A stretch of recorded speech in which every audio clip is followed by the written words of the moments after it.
On vous souhaite la bienvenue à ericlatour.com. La Montérégie, zone orange dès lundi. Quels sont les impacts sur l'économie? On en discute avec Michel Milot de la Chambre de commerce. Mais d'abord, surtout, l'impact sur les restaurateurs. On en a un dans quelques instants. Jean-Mathieu Bouchard.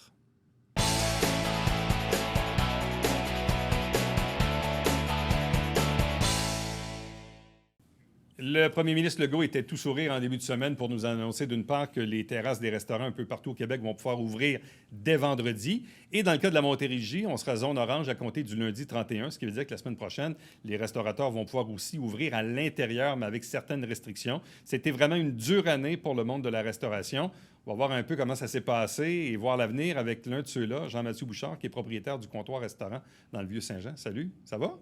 Ça va. Quel Merci. genre d'année on a eu?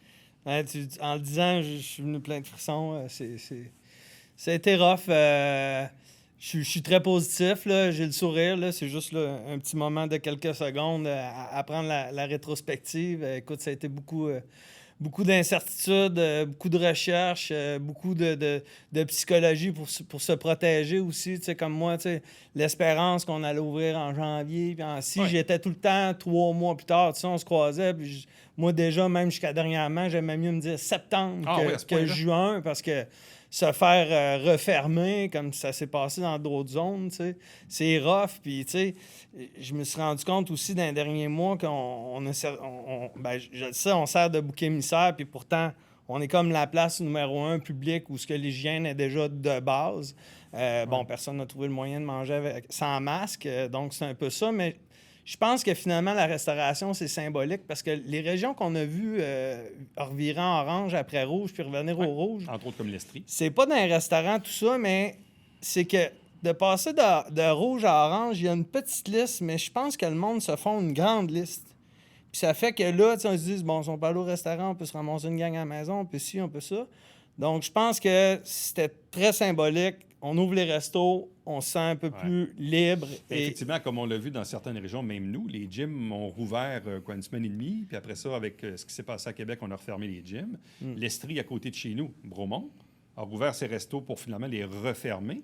Et d'ailleurs, il y a une partie de l'Estrie qui est encore en zone rouge pour une autre semaine.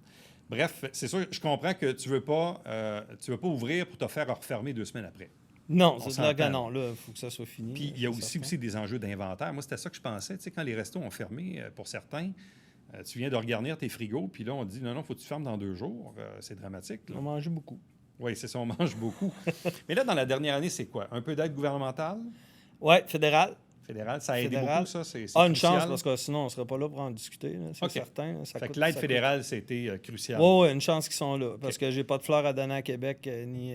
non. Bon. Le phénomène pour emporter, en franglais, du take-out. Oui. Correct, le minimum pour se tenir actif. Moi, j'ai gardé juste Christelle à temps partiel, entre partiel et temps plein. Moi, parce que sinon, on stagne. Les commandes, c'était pas catastrophique. On fait des beaux paquets. Pendant l'hiver, on faisait des plats plus cuisinés en pot consignés. C'était thématique, mais à partir de la Saint-Valentin, là, on a refait un peu plus ce qui nous représentait, puis on a clenché comme ça. Donc, rien, je te dirais que on parle de 8 à 10 % des ventes là, régulières. En fait, de ce que je comprends, le fameux take-out, c'est pas une opération tant que ça profitable. Bien, ça dépend pour qui. Dépend pour qui. Dépend quel type de restaurant. Mais un restaurant comme le tien, ça permet plus de se rester en vie mentalement. Oui, exactement. Et même auprès de la clientèle, de dire coucou, on existe encore. Bien, surtout que chez nous, c'est sûr que c'est bon, c'est local. On est rendu d'ailleurs à Aliments du Québec là, au menu. Là, mais c'est une expérience chez nous. Là, mais ça, c'est l'autre affaire, parce qu'effectivement, si tu vends de la pizza ou des sushis ou des trucs comme ça, tu vas en vendre plus. Tu vas juste en vendre plus. Par contre, dans le cas de certains restaurants comme le tien, ou au-delà de la nourriture, on vit sur place une expérience. Et dans certains cas, et c'est là que c'est plus difficile pour des restaurants comme le vôtre. Oui. Là, maintenant, à partir du moment où là, le gouvernement dit, bon, à partir de vendredi, les terrasses, à partir de la semaine prochaine, on peut rouvrir à l'intérieur, mais attention, il y a encore des restrictions. Là. Qu'on ne sait pas encore. Il n'y a même pas d'arrêté ministériel pour en fin de semaine de la terrasse. Mais la dernière fois qu'on était zone orange, c'était quoi? Une bulle familiale, maximum 2? En principe, ça va être ça. C'est 2 adultes maximum adresses différentes avec leurs enfants, chacun de leur bord. Là, ils disent enfants mineurs, mais je me souvian que le gars était revenu sur sa décision, puis même c'est écrit encore sur les derniers documents, mais il était revenu sur sa décision que c'est un enfant de 19 ans qui habite à la maison.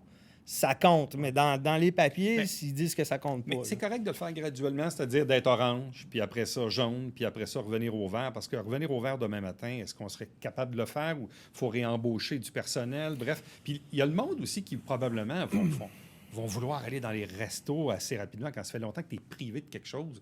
Tu veux y goûter. Là. Ah, c'est sûr qu'il y en a qui vont rusher un méchant temps. Moi, honnêtement, ça fait 22 ans là, cette année que je suis employeur, puis j'ai comme laissé tomber à l'embauche de l'employé parce que c'est vraiment difficile, puis donc je fais rouler mes contacts. T'sais, comme là, moi, Christelle, la chef, puis Phil, mon bras droit en service. On avait Alice qui est rendue à Montréal, qui a sa job à temps plein.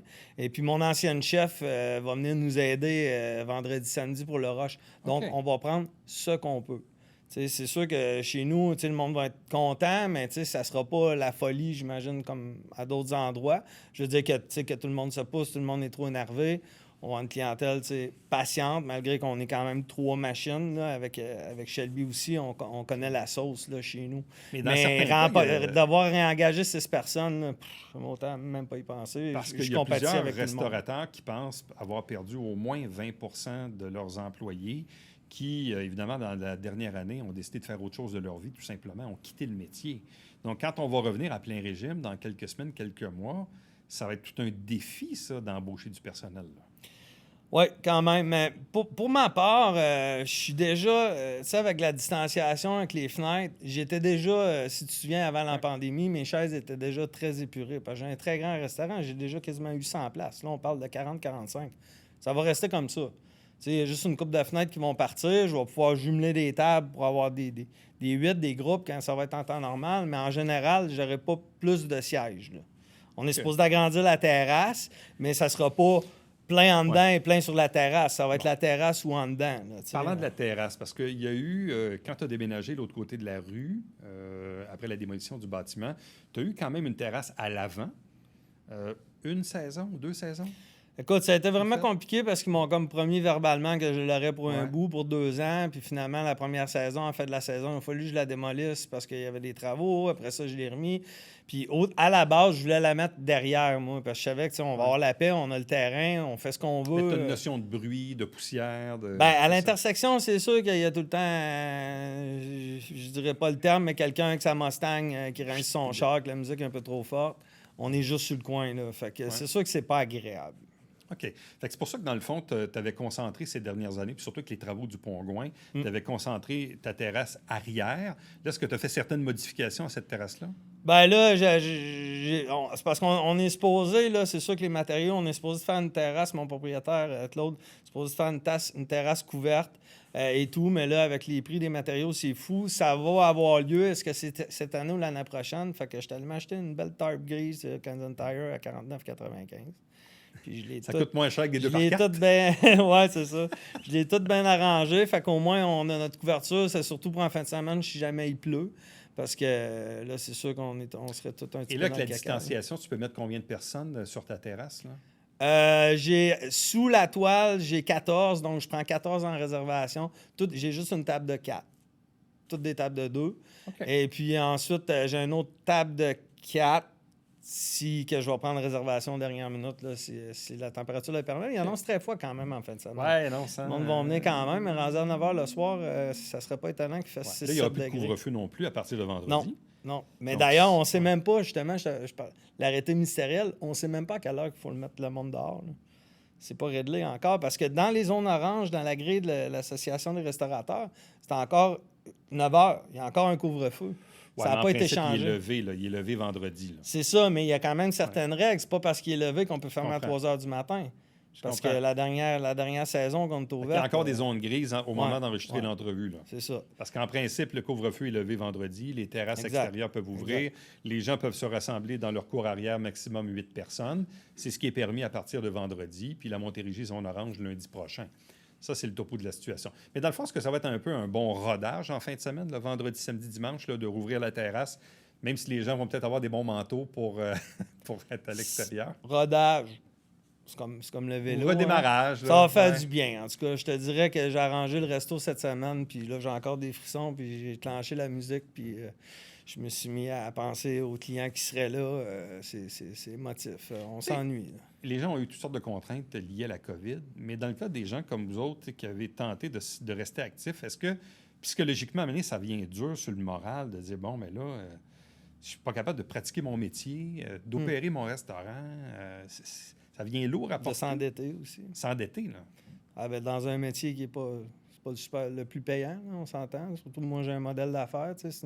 J'aime ce que je fais, mais c'est vraiment la passion qui nous drive. Donc, c'est sûr que j'ai passé quelques journées en boule dans mon divan à plus savoir quoi faire, mais ça n'a jamais été question. Plus quoi faire, plus savoir quoi faire, mais ça n'a jamais été question que je change de métier. Là. C'est ça que je fais. Mais est-ce que le fait d'être privé de quelque chose, on va l'apprécier plus ensuite, autant les clients que les commerçants eux-mêmes, que les restaurateurs? J'espère. Il y a des choses qui vont changer aussi, c'est certain. Là. On va s'adapter. Il y a la réalité du personnel. Quand tu disais perte d'employés, c'est beaucoup en cuisine. C'est sûr qu'il va falloir se réinventer. Je me disais juste la semaine passée, pas juste en restauration, après la pandémie, combien de commerces n'ouvriront plus le dimanche, mettons? Il y a certaines... Nous autres, on faisait du mercredi au dimanche. L'été passé, on a décidé du jeudi au dimanche. Je pense que je vais rester comme ça. Je m'entête encore pour le dimanche parce qu'il n'y a rien sur la rue Richelieu. D'ailleurs, je l'annonce, on est ouvert le dimanche. S'il vous plaît, venez. Il y a quelque chose. Il y a quelque chose dans le centre-ville. Mais je ne penserais pas rouvrir le mercredi parce que le monde va venir quand même une autre journée de la semaine, le jeudi. Mais là, dans le fond, tu es ouvert vendredi, samedi, dimanche pour ta terrasse? Exactement. Puis la semaine d'après, à partir de jeudi. Jeudi au dimanche. Au dimanche, intérieur et extérieur. Oui, à partir de 5 heures. Est-ce que tu commences à prendre des réservations? Oui, j'ai commencé les terrasses, puis j'ai ouvert les plages horaires de la semaine prochaine aussi. Puis là, de l'autre semaine. Si parfois il y avait des méchants Montréalais et Lavallois qui se faufilent, tu fais quoi? Ben, on est tenu de demander les cartes d'identité. Moi, c'est écrit. Moi, c'est tout. De toute façon, tout le monde sur réservation, mais moi, j'ai toujours été sur réservation. Puis c'est écrit qu'il va falloir s'enregistrer dans un registre et qu'il faut promener d'une zone orange. Zone verte, zone jaune va fonctionner, mais je ne l'ai pas indiqué parce que ça fait long un peu comme message là, quand tu veux réserver. Mais en principe, vu que Montréal et Laval sont encore en zone rouge pour une autre semaine, en principe... oui, c'est ça. Ben, c'est ça. D'après moi, ils peuvent prendre une semaine de plus ou de moins, rendu là. Non, je comprends. Ben, Jean-Mathieu, merci beaucoup. Bonne chance pour la suite. Je pense qu'on a tous hâte de retrouver un peu nos restaurants, puis on va en profiter davantage. Puis content aussi pour vous autres de pouvoir redémarrer la restauration. Je pense que c'est un segment important de l'économie, mais pas juste de l'économie, de la vie sociale en général et communautaire. Oui, de la vie de court, je dirais. Merci. Attention à vous autres. Merci. Restez avec nous. Au retour, on parle avec la Chambre de commerce du Haut-Richelieu, parler justement des impacts de la zone orange, pas juste sur la restauration, mais aussi sur le restant de l'économie.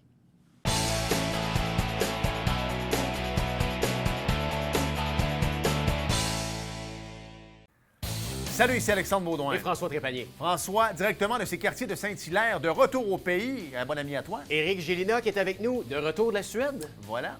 Ne manquez pas ça. Plein de belles choses à raconter. Ah oui.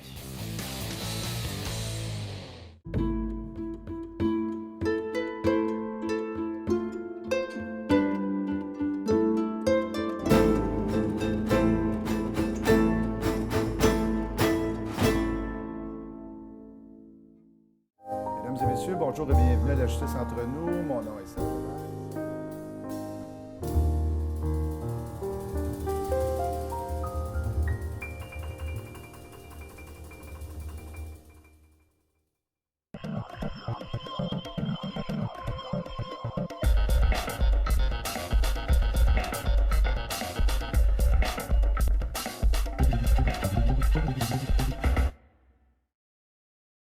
Mesdames et messieurs, bon matin et bienvenue à votre télébingo sur les ondes de télévision du Haut-Richelieu. Vous aimeriez jouer au bingo dans le confort de votre foyer?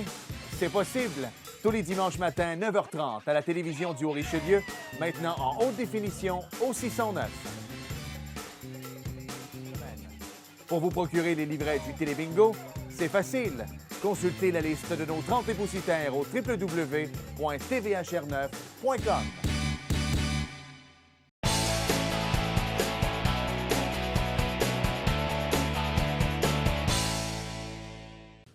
Il y a eu, comme vous le savez, une première vague, ensuite une deuxième. Il y a eu l'été passé où on a revécu un été un peu plus normale et ensuite la troisième vague qui s'est prolongée, étirée, avec même à un certain moment des mesures d'urgence où à peu près tout était fermé, mis à part les épiceries et les pharmacies.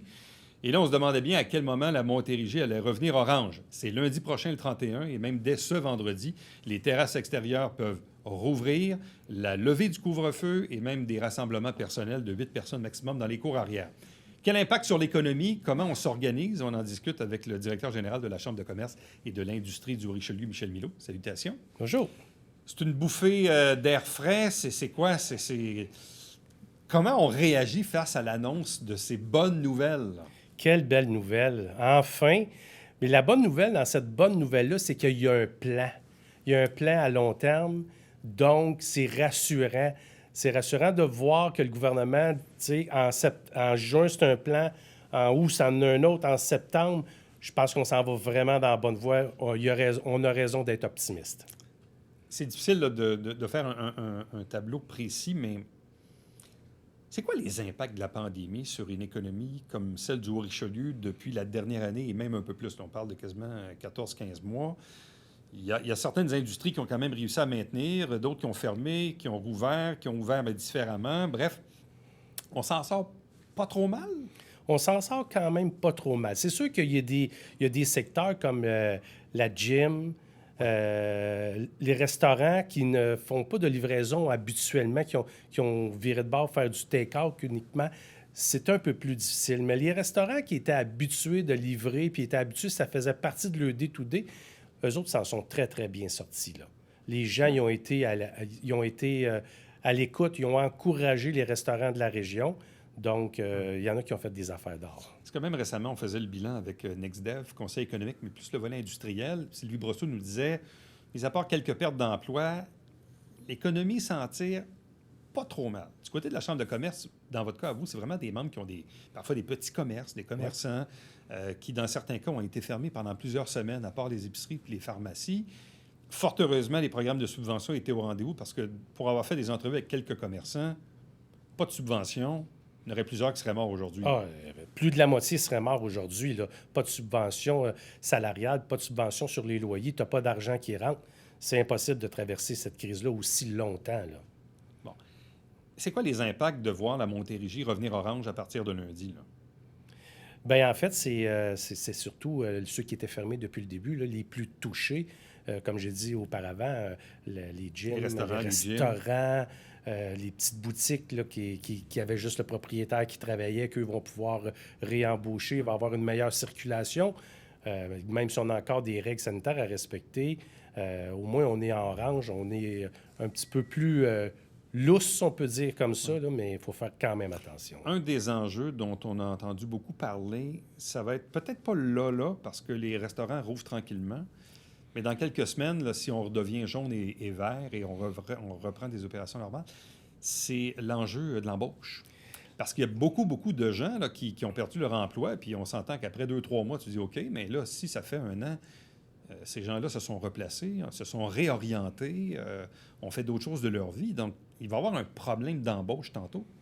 Oui, on l'a déjà le là, problème dans tous les secteurs, mais dans le secteur du commerce de détail, de la restauration, c'est encore plus difficile. De là, notre initiative avec la Ville de faire une formation avec les THQ pour les restaurateurs. Soyons Resto, c'est une initiative conjointe qu'on va donner un coup de main aux restaurateurs, aux propriétaires pour aller chercher de la main-d'œuvre, donner une petite formation, puis lui donner un petit coup de main parce qu'il y en a beaucoup qui sont partis ailleurs. Parce que là, de ce que je comprends, il y en a qui s'organisent du genre, j'ai appelé un de mes anciens serveurs qui avait travaillé pour moi. Là, il va me dépanner un soir ou deux pour repartir mon affaire. J'ai des amis, de la parenté. Là, on est comme on patch. Là, on fait ce qu'on peut. Mais ultimement, il va falloir... plusieurs restaurateurs ont perdu de cuisiniers. Oui. Entre autres, là. Fait qu'il va y avoir un gros enjeu là-dessus. Là. Oui. Puis là, ça, c'est pire qu'une nouvelle ouverture. Quand tu ouvres un nouveau restaurant, tu as X semaines à te préparer. Tu fais tes postings d'emploi, tu fais ton recrutement, tu as du temps. Mais là, les restaurateurs, là, ils ont une semaine et quelques jours là, pour dire, je rappelle tout mon staff. Puis même là, vendredi, tu peux pas rappeler tout ton staff quand juste ta terrasse est ouverte, là. Et il y a quelque chose qui m'a été conté, puis c'est pas une blague, peut-être anecdotique, mais c'est pas une blague. Il y a une crèmerie dans la région de Saint-Jean-sur-Richelieu où la dame était incapable de trouver des embauches parce que les jeunes ont le beau choix. Oui. Puis c'était un peu comme, on dirait, un encan. Bon, comment tu me donnes? 16 $, 16 $. Qui dit mieux? 18? OK, 18, toi, tu me donnes 19. Et là, il magasine. Et cette dame-là a dû payer ses jeunes filles 20 $ de l'heure pour être capable d'opérer sa crèmerie cet été. Ouais. C'est fou. Là. Michel, tu as déjà été dans le monde de l'épicerie. Là. Tu sais un peu ce que c'est. On est rendu là. Puis, tu sais, eux, là, comme cette dame-là, elle avait le pouvoir de le faire. Mais quand tu travailles avec des conventions collectives, tu n'as pas le pouvoir d'augmenter le salaire. Fait que tu te butes à un nom, tu n'as pas de personnel. Puis beaucoup de gens là, qui disent, ben moi, je vais y aller, mais si tu me payes au moins 17 $ qui est un salaire minimum, il est quand même bien. Là, tu sais. Oui, c'est pas la grosse affaire, mais c'est pas 10 $ de l'heure, c'est pas 8 $ de l'heure. Là. Mais les jeunes, ils magasinent. Puis Mais c'est ça que je dis. Donc, tu as des jeunes de 15, 16, 17, 18 ans puis qui, cet été, vont peut-être faire 20 $ de l'heure pour faire des boules de crème glacée. Là. Exactement. Puis au mois de septembre ou au mois d'août, quand ils vont retourner à l'école, ils vont vouloir avoir une job à 20 $ de l'heure. Ouais. Fait que tout ça, là, c'est le commerce, c'est le citoyen qui va le payer parce que ça va s'en aller dans le coût des produits. Tout à fait, tout à fait. En tout cas, on verra rendu là, mais on sent quand même que on va devoir s'ajuster avec cette relance de l'économie graduelle et des défis qui vont venir avec. Là, entre-temps, à la Chambre de commerce, on le sait, évidemment, normalement, vous vivez beaucoup des événements sociaux. Or, il n'y en a pas eu beaucoup. Vous avez pas mal tout viré en virtuel. Ouais. Entre autres, votre gala de l'excellence qui devait avoir lieu l'année passée, qui n'a pas eu lieu, qui a été reporté, mais pas tenu, mais dont le montage des gagnants avait été fait par le jury. Là, ultimement, vous allez pouvoir livrer la marchandise la semaine prochaine. Oui. Fait que notre anti-gala, c'est jeudi soir, le 3. Donc, on est sur la finale là, présentement. C'est des belles surprises. Ça va être un beau gala. Bon, là, les gens qui nous regardent puis qui veulent y participer, qui veulent assister, comment ça fonctionne? Bien, ils vont sur ccihr.ca, sur le site de la Chambre. Dans l'activité, gala, tu t'inscris. Tu as 4 choix. Tu as un choix de gratuit. Tu as un choix avec 3 menus que tu peux aller chercher à encourager des restaurateurs de la région. Il y a une bouteille de vin dans ces 3 menus-là. Puis, il y a un 4e bouton qui est faites un don à votre chambre de commerce parce que c'est complètement gratuit. Donc, nous, cette année, ce qui est important, c'est d'arriver à zéro avec le gala au lieu de faire de notre... Oui, normalement, c'est quand même une levée de activité qui génère beaucoup de profit pour la Chambre. Là, cette année, je comprends que vous voulez juste comme assumer les coûts d'opération. Dans le fond, c'est quoi?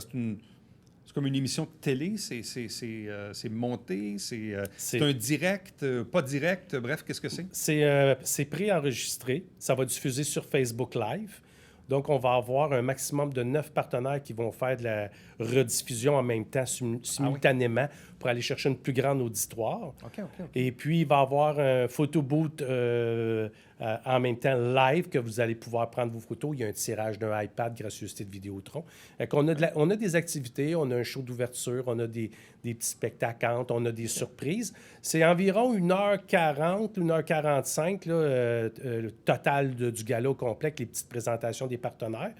Mais on garde ça captif, on garde ça intéressant jusqu'à la fin. Et donc, le direct Facebook va commencer le jeudi 3 juin à 18h. 18h. Donc, jeudi 3 juin, 18h. Oui. Puis, idéalement, donc, aller sur le site de la Chambre de commerce là, pour voir les différentes options qui s'offrent à vous. Exactement. Parce que là, avec le virtuel, je sais que les gens, on est rendu aussi proche de l'été, tout ça, mais est-ce que les gens se sont inscrits? Est-ce que vous voyez de l'activité? Ah oui, on est rendu à tout près de 150 inscriptions présentement.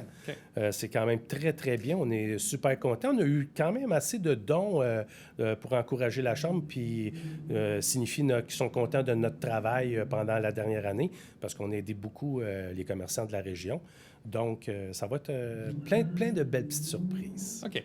Donc, ça, c'est l'anti-gala, dans le fond, qui va se tenir la semaine prochaine. Puis, en même temps, ça sert à honorer des gens d'affaires, des commerçants qui s'étaient inscrits l'autre année d'avant, là, qui n'avaient pas vu la finalité de leur candidature. Et là, d'ailleurs, on a vu un peu dans les dernières éditions du Canada français, puis sur Facebook aussi, différentes publications pour mettre en relief une cinquantaine d'entreprises candidates. Exactement. 47, à part la personnalité d'affaires là, qui n'a pas passé, qu'on ne dévoile pas naturellement. Mention du jury, à part des petites choses là, qu'on garde pour la fin. Là.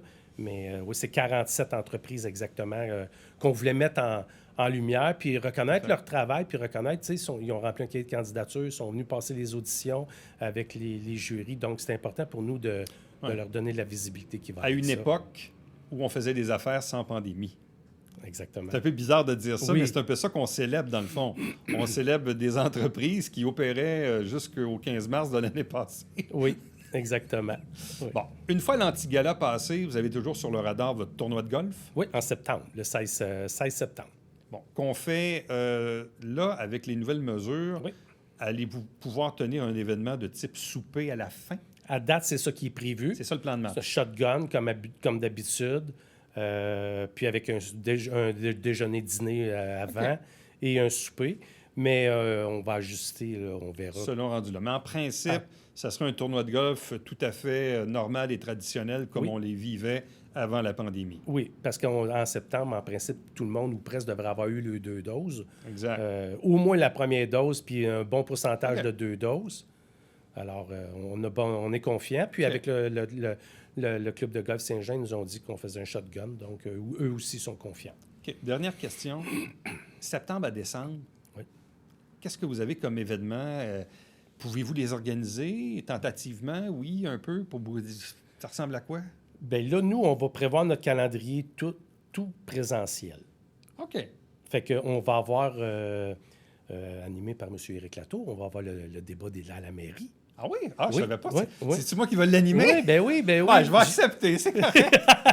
J'y ai pas demandé encore, mais je vais y Il en me le parler. demande live, c'est très bien.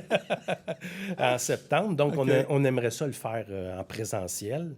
Fait qu'on a bon espoir. Sinon, on va aller en virtuel, mais ça va être quand même M. Latour qui va l'animer. Bon, ben c'est très bien. On va être de la partie. Donc, merci beaucoup, Michel. Bonne chance. Puis on invite les gens à assister à l'anti-gala jeudi de la semaine prochaine. Merci. Bonne journée. Restez avec nous. Au retour, le mot de la fin.